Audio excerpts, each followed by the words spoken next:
Chapter 1. The night I first met Luke Milton, the last thing I was looking for was any kind of relationship. It was a decision I'd made recently, and I wanted to stick to it.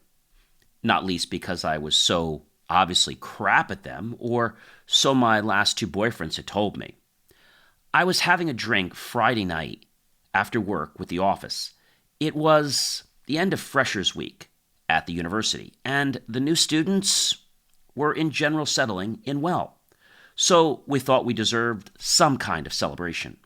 For those of us in the academic support office, October was definitely the cruelest month. My colleague Jo Mouthy, Jo to her friends, had bought the first round, and now it was my turn. I reckoned on spending another half hour or so here before heading home. I needed to relax. With 2 white wines, a gin and tonic, and a couple of beers on the tray I'd grabbed from the bar, I returned to our group, which had to be the noisiest one in the pub. By now, it wasn't just my usual work gang.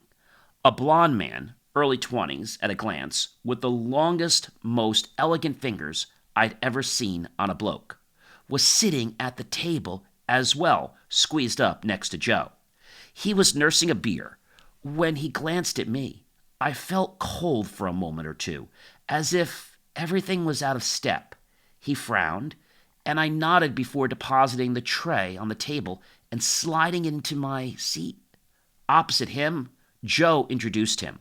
Waving a hand vaguely at both of us, she spoke. "Thanks for the round, Luke. This is Alan Castleton, the most experienced member of our support team. Alan, this is Luke Milton, fresh back from the States, who will be temping with us from next week up until Christmas, possibly. Depending on budgets, anyway. Luke said he'd join us tonight if he could. You remember, don't you?" "Yes, I did." Now, Jo had reminded me. Until she'd said it, and in the frantic busyness of the week, I'd totally forgotten.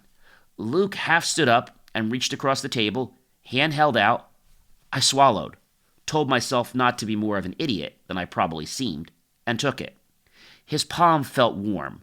There was no zing across my body, as that only happens in books, and never in real life. But in that moment, I never wanted to let him go, and I was also more afraid than I'd ever been. I dropped his hand at once. "Nice to meet you," I mumbled, and he said something in reply. I couldn't make out, as someone on the other side of the pub chose that instant to give a shout of laughter. Jo shot me a curious glance. I shrugged, and the evening moved on. Still, beneath the cover of the table, I closed my fingers across the hand he touched, making a fist as if to trap his essence inside.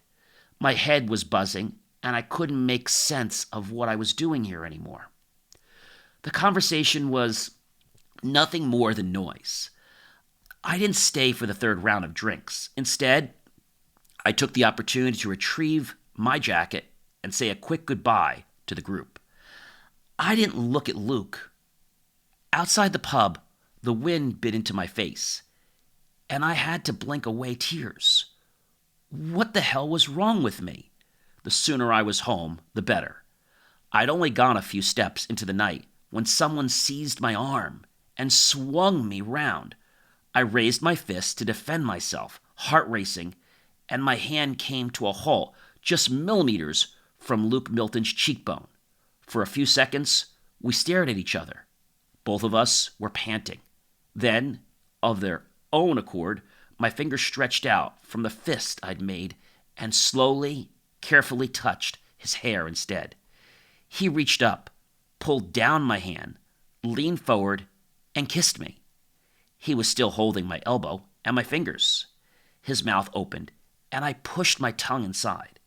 He tasted of beer and faintly of cigarettes. I'd never liked men who smoked. This time, it didn't seem to matter.